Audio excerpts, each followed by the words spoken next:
Part 1. You'll hear a woman talking on the radio about sport aid. First, you have some time to look at questions 1 to 6.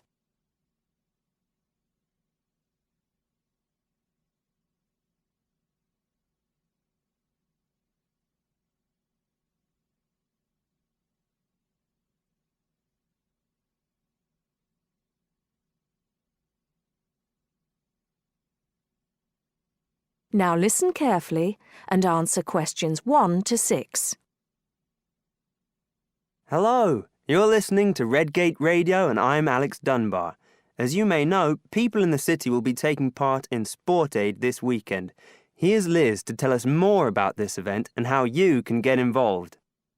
Thanks, Alex. Well, this is the 4th year of Sport Aid, and it looks like it's going to be bigger and better than ever. Sport Aid is organised by the City Council, and it supports a number of different charities, although the main reason for its existence is to raise money to help developing countries.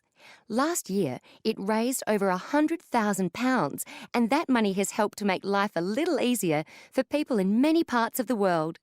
Just to give you one example, the village of Otunga in Chad now has a water supply, meaning that the people no longer have to walk miles every day just to get water.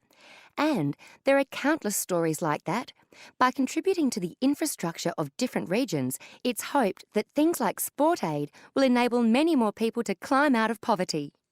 Another way in which that happens is by giving people the knowledge and skills to earn money. One of the biggest issues facing people in many poorer areas of the world is education. Something that we take so much for granted can be rare and expensive in some regions.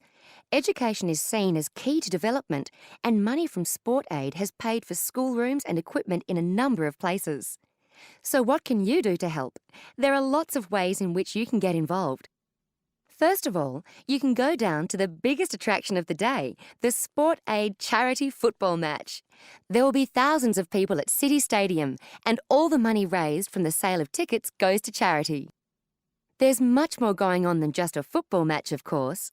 There will also be lots of entertainment for the whole family, including a fair, stalls selling all kinds of food, and even a chance to try out some sports you may not have tried before, like softball and volleyball. It's probably going to be a very active day, so it's best to make sure that everyone is in comfortable clothes before you go down there. It's always a fantastic day out, and it's a great way to show your support. Before you hear the rest of the talk, you have some time to look at questions 7 to 10.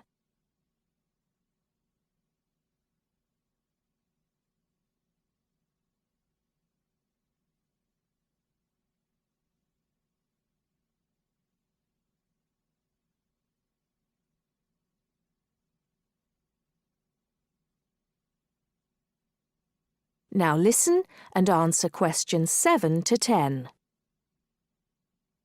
But you're not restricted to being a spectator. Apart from the main event, there are a large number of smaller events taking place across the city. These range from fun runs around the park to games of cricket, and there's sure to be something happening in your area. Contact details are available for the people putting together each event, and you can get those from the council website. We'll be giving you the address for that at the end of the program.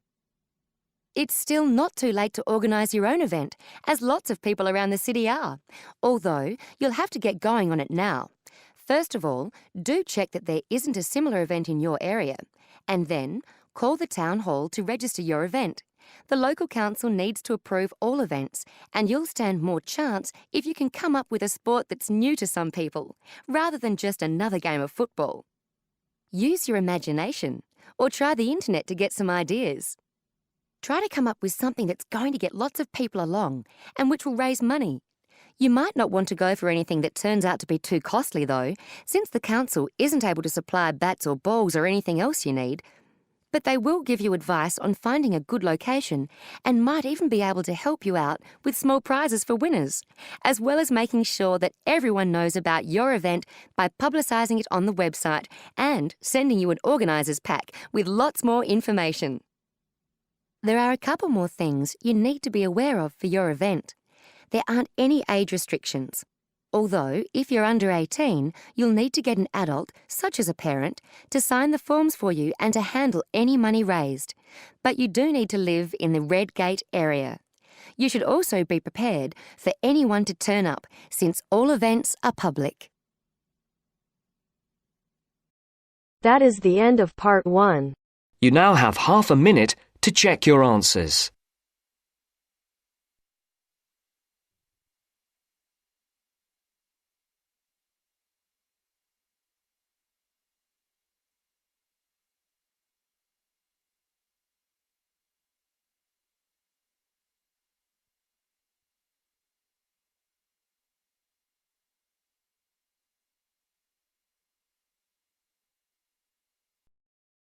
Now turns to part 2.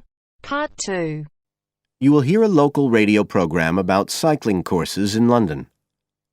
First, you have some time to look at questions 11 to 14.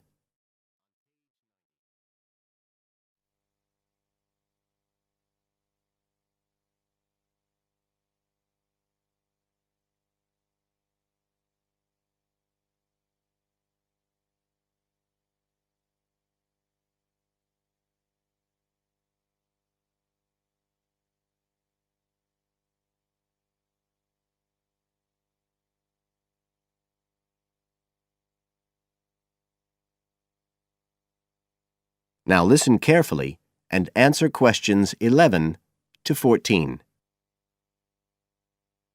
There's been a great deal of interest lately in encouraging people to use bicycles instead of cars as a means of transport. But not everyone is confident about riding a bike at the best of times, let alone in the middle of a city like London. Jack Hayes is a professional trainer who works for a London-based company, City Cyclist, which provides cycle training for the public. What exactly does City Cyclist do, Jack? Well, our basic purpose is to promote cycling as a sustainable form of transport. We believe the best way to promote cycling is to teach people to use their bikes safely and with confidence. In European countries, people all learned from their parents, and they also learned in school. And when I tell them I teach people to ride bikes, they laugh. They think it's crazy. But here in London, it's completely different. You're approaching the point where a whole generation of people have grown up not being allowed by their parents to cycle because it was considered to be getting too dangerous. And so, in turn, they can't teach their children. We believe in realistic training. So if someone wants to use a bike regularly, say to get to work or school, we aim to train them by teaching them to ride on the actual roads they'll use, so they can develop the basic skills they need and build up their confidence that way. At City Cyclist, we believe cycling's for everyone, no matter what age or level of ability or mobility. We do complete beginners and also advanced courses. That's for urban cyclists who want to deal with things like riding in streets with complicated intersections and things like that. We don't promote the use of personal protective equipment for cyclists, and we endorse the policy of the European Cyclists Federation that parents should be allowed to make an informed choice as to whether or not their child wears a helmet. We believe the key to safe cycling is assertiveness, taking your place on the road. This has to be instilled right from the beginning. Assertive road positioning and behaviour is the key to safe cycling in congested urban environments. Some people are surprised that we don't promote the segregation of cyclists from motorised traffic, but we don't think that's practical in all urban environments. Instead, we teach people to use as much road space as they need to travel safely and effectively. You now have some time to look at questions 15 to 20.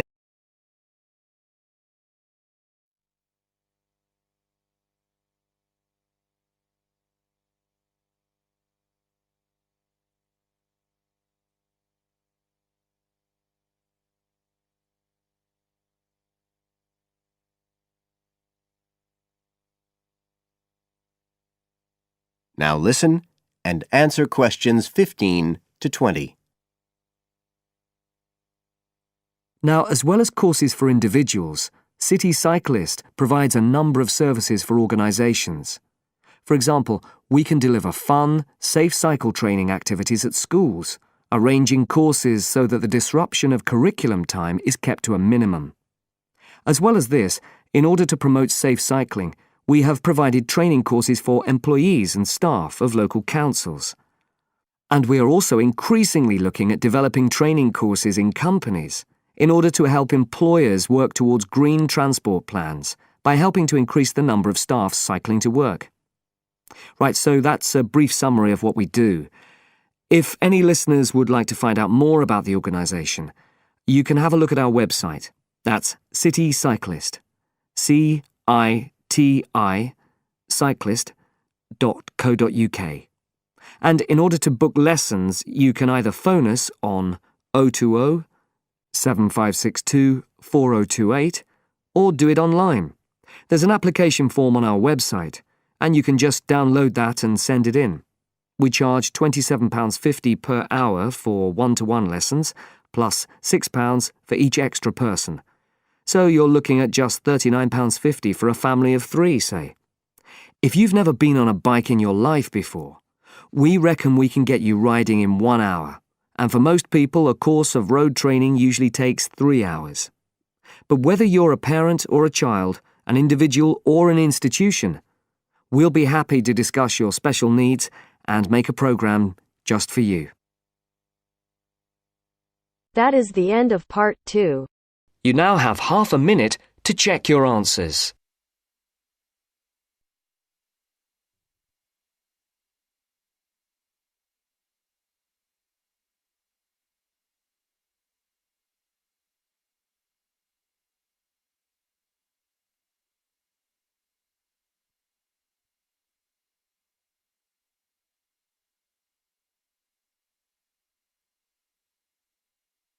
Now turns to part 3.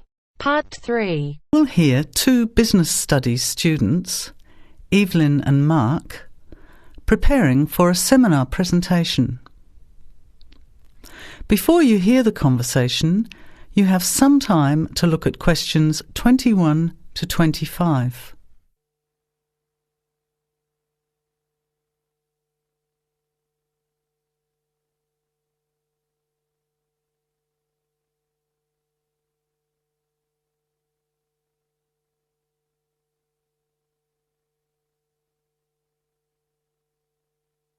Well, I think the marketing of food would be a good topic. I read a very interesting article the other day about the Canadian food market. I suppose everybody's interested in food, even if it's trying not to eat. Why Canada? I know that's where you come from, but isn't it just all North America, really? No, that's why I thought this article was interesting. Although lots of U.S. companies are well established in Canada, and vice versa, there are still subtle differences between the two markets. It says here, the Canadian market is definitely not a northern clone of the U.S. I like that. And it says that if you understand these differences, it can have a big impact on successful food marketing. So I know that Canada has a big French-speaking population in Quebec. Is this what they're referring to? Not only French and English speakers, there are many different ethnic groups in Canada. It's really quite multicultural. For example, Toronto has large Asian and Italian populations, and Vancouver's got a large Asian population too. And because Canada's population is small, these groups make quite an impact, introducing new styles of cooking. So you can see lots of unfamiliar vegetables and things in the markets, and new restaurants are opening every day. It's great if you love trying out new foods, as many people do. Which kinds of food are becoming popular? Well, some Asian food, I'd say, has been popular for quite a while, like Chinese. But now, Southeast Asian restaurants are becoming very fashionable. Then there's Mediterranean, of course, such as Greek, Italian, and so on. But Caribbean and Mexican food is really taking off among young people these days. So are the supermarkets starting to stock the ingredients that are needed to prepare these foods at home? You know, All those unusual condiments and sauces. Yes, that's right. It's quite interesting going to the supermarket, isn't it? And noticing how they're introducing sections for foods of different nationalities. You can buy quite exotic products locally these days. The article mentioned that 80% of the Canadian retail market is controlled by 8 major national supermarket chains, so that when they introduce changes, they can happen quite rapidly. OK. Well, how are we going to organise this seminar then? I made some notes on the trends in the Canadian market, about changing tastes, and also patterns for where food is consumed. I thought maybe we could summarize it into a chart or table, and maybe use the overhead projector to present it. Good idea. Maybe I could have a look for similar trends and tastes in Australia and the UK for comparison. Let's have a look at what you found. Before the conversation continues, you have some time to look at questions 26 to 30.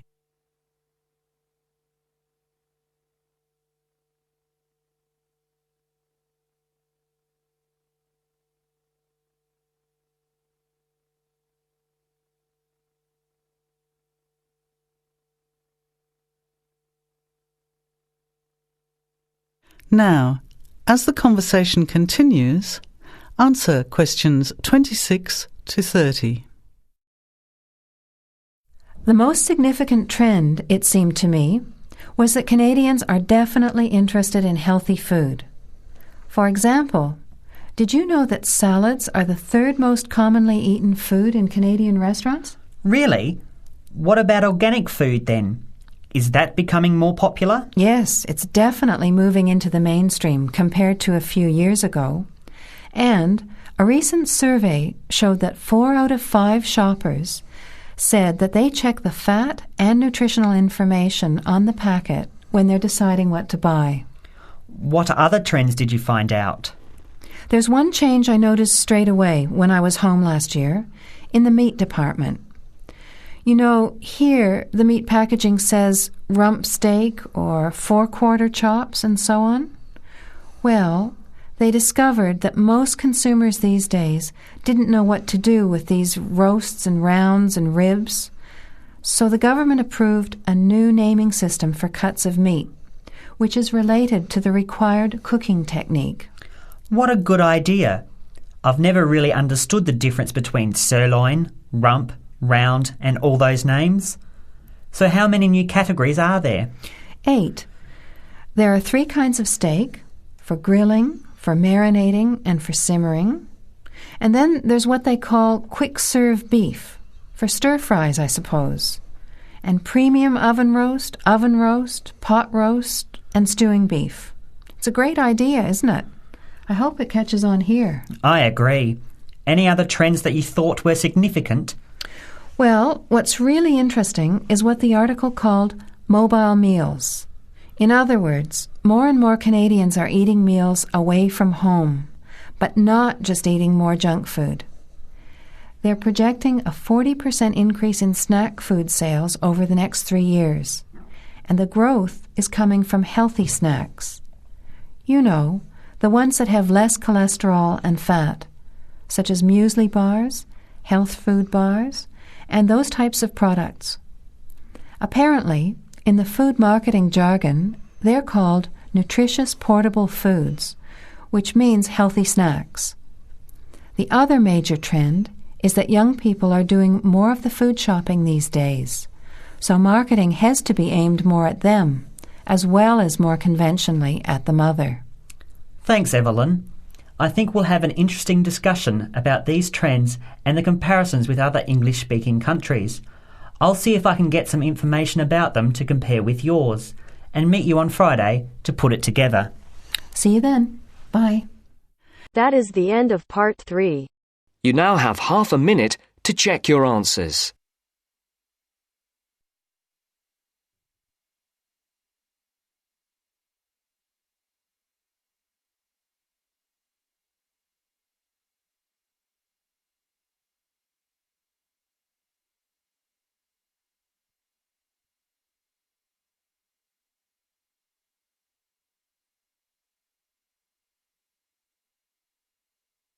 Now turns to Part 4. Part 4. You'll hear a lecturer talking to students about languages. First, you have some time to look at questions 31 to 36.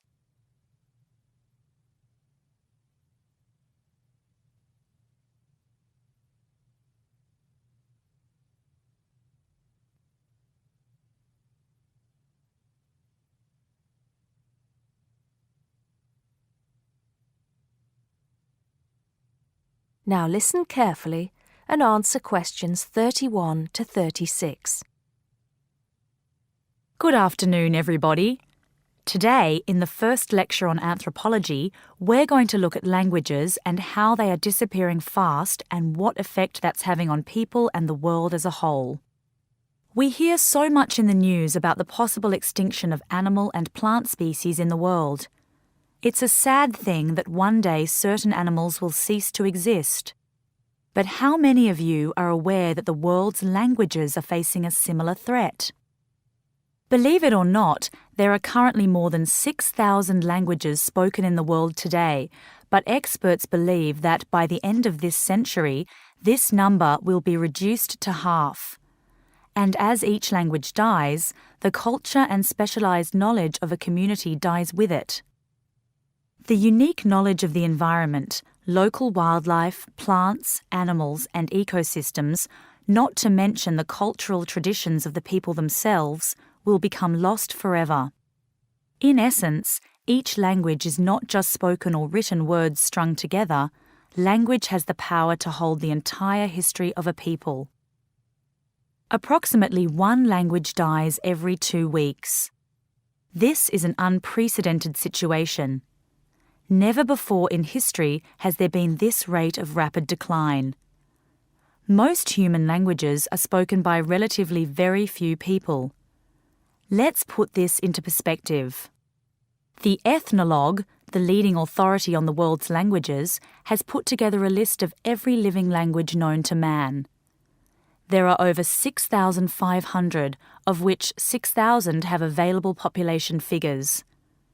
Now, 109 million people speak just 10 of these languages, and they are the major languages of the world. At the opposite end of the scale, there are minority languages which are only spoken by a few people, and that's what this chart is illustrating. The number of languages is represented on the vertical axis, and the total number of languages that make up this group is an astounding 1,619. For each of these smaller language groups, the population range of speakers goes from 1 to 999. Even more incredible is the fact that out of these small languages, over 200 of them have a speaker population ranging from just 1 to 9. Imagine only 9 people speaking your language in the whole world, or even only 1 or 2 people. Now, let's think geographically. In total, there are 516 languages that are nearly extinct, where only a few members of the older generation survive. When they die, the language will die with them, lost forever. The majority of nearly extinct languages come from the Pacific and the Americas, making up 74%, followed by Asia at 15%. Europe has the smallest percentage of languages that are nearly extinct, only 2%. Before you hear the rest of the talk, you have some time to look at questions 37 to 40.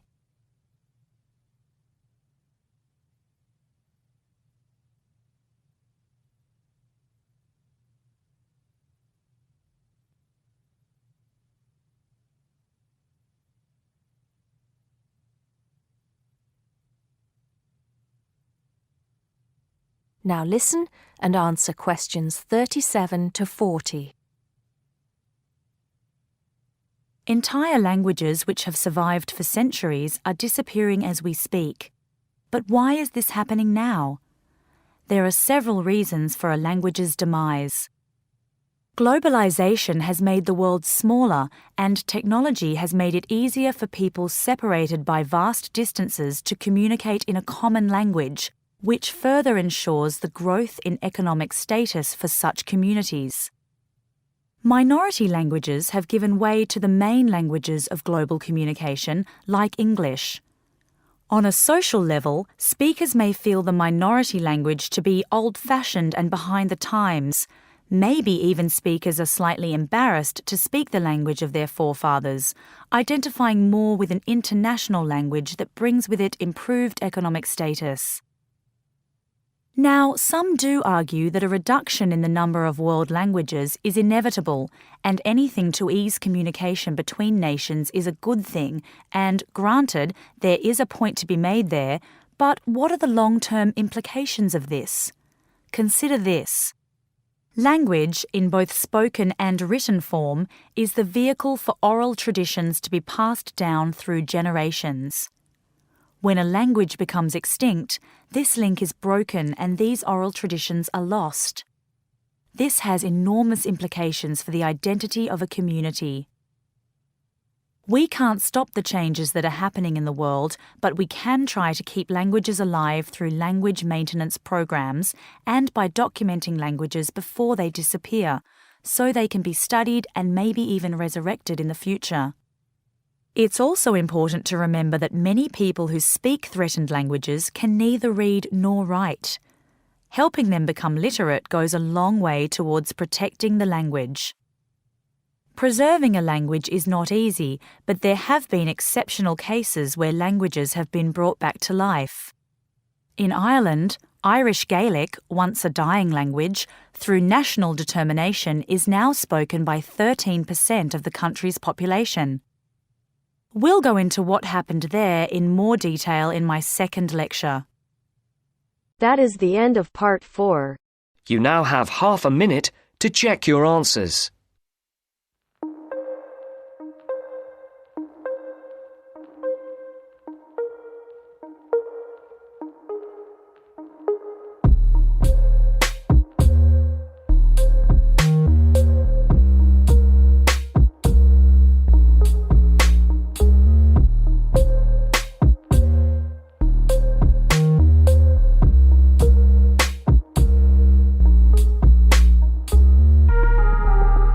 That is the end of the test.